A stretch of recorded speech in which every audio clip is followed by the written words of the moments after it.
Are legal fees owed by a guardian to a petitioner's counsel following a guardianship proceeding a debt under the Fair Debt Collection Practices Act? To find out, you have to read Family Guardian Services versus Fensterman, but it's 5 pages. Don't have time for that? I've got you covered.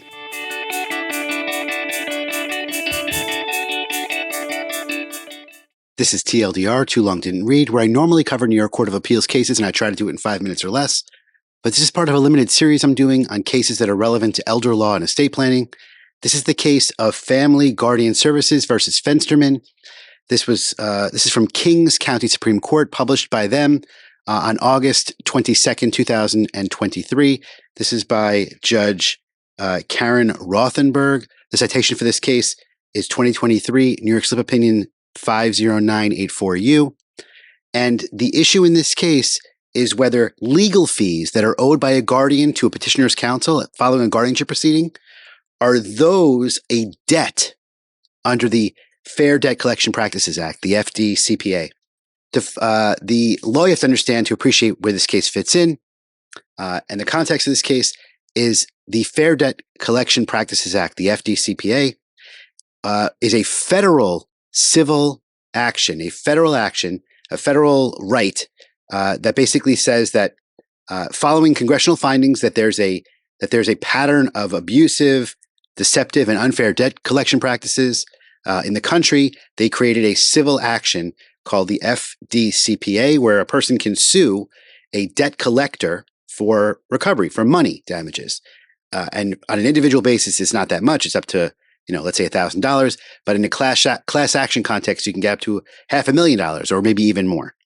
And federal cases, the important thing to understand about that is federal cases, specifically there are a couple of cases called Hines versus Jenkins and Kistner versus Law Offices of Michael Margalewski, have held that that the FDCPA can be applied as to lawyers, against lawyers who are collecting a debt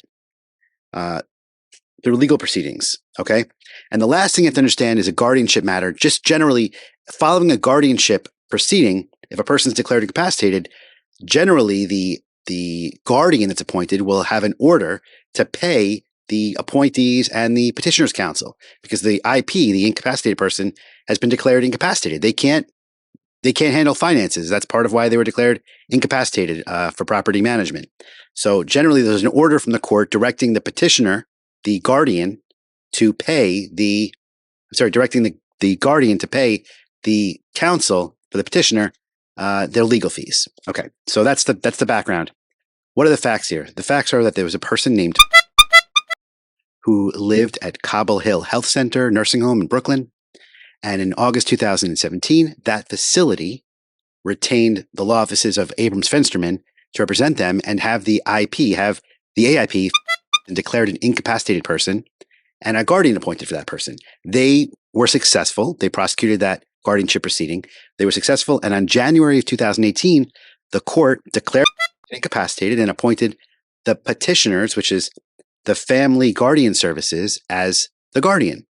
And they also issued an order saying the guardian has to pay, amongst other things, Abrams Fensterman for their legal services and disbursements. And so they ordered them to pay $8,000. The petitioner, who is Family Guardian Services, paid them $2,000. So 8 minus 2 is $6,000 that was left owing. Later, they paid the remaining $6,000. So they were fully settled. But due to some kind of error internal to Abrams Fensterman, they then, after they were fully paid, sent a letter to Family Guardian Services saying you owe us $6,000.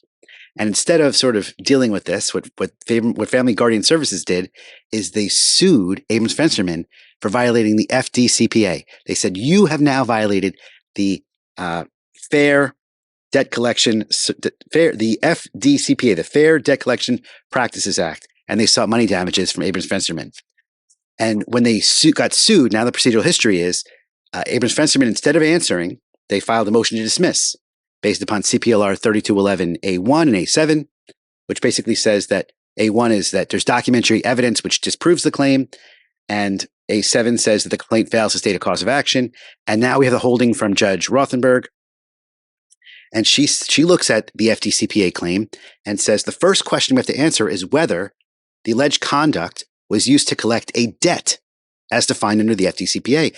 And a debt has a specific definition under the FDCPA. It's any obligation or alleged obligation of a consumer to pay money arising out of a transaction in which the money, property, insurance, or services which are the subject of the transaction are primarily for personal, family, or household purposes. So the judge then says, well, this is not a consumer transaction, and therefore it's not a debt. The end holding here is this was an obligation up on the plaintiff, not out of a consumer transaction, but out of a court order.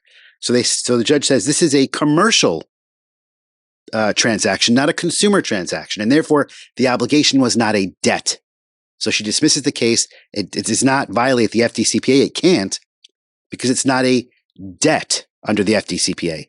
But this is a lesson to attorneys to be very careful about their debt collection practices and their monitoring of what they've received before they start following up for owed services. And that's the case of Family Guardian Services versus Fensterman. Have a good day. If you like what you just saw and want to see more just like it, please hit like or subscribe to let me know.